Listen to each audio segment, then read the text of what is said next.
వేరు, ఆపాదించడం వేరు. ఇక్కడ ఆపాదిస్తున్నారు. ఎక్కడ ఎందుకు మీరు చూడండి, పడవలతో ఎవడన్నా వంతెనలు కూలుస్తాడా ప్రపంచంలో? ఏ ఎదవన్నా కూల్చడం సాధ్యమవుతుందా? కానీ దాన్ని మనం ప్రపంచాన్ని నమ్మించాం. ప్రకాశం బ్యారేజీని కూల్చేయడానికి 4 పడవలతో ప్రయత్నించేశాడు జగన్మోహన్ రెడ్డి. కృష్ణా డెల్టా మొత్తాన్ని ముంచేయడానికి చూసిన క్రూరుడు. ఈ పదానికి ఏమన్నా అసలు మామూలుగా మనిషి అనేవాడు ఎవడన్నా పడవతో గుర్తాడంటే ఇదే ఒక్క జగనోళ్ళు అన్నప్పుడు ఇదే ప్రకారం టీడీపీ చేసేది.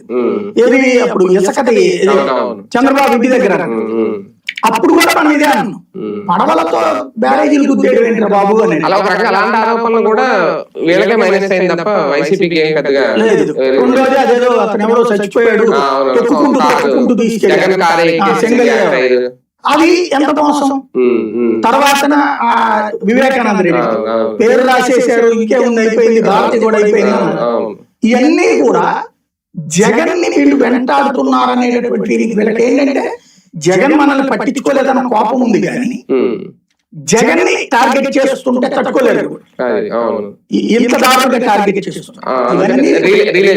ఇదే టైంలో తెలుగుదేశం పార్టీలో కూడా అంటే ఇప్పుడు కేబినెట్ లో దాదాపు 13 మంది 10 మంది కొత్త వాళ్ళే ఉన్నారు.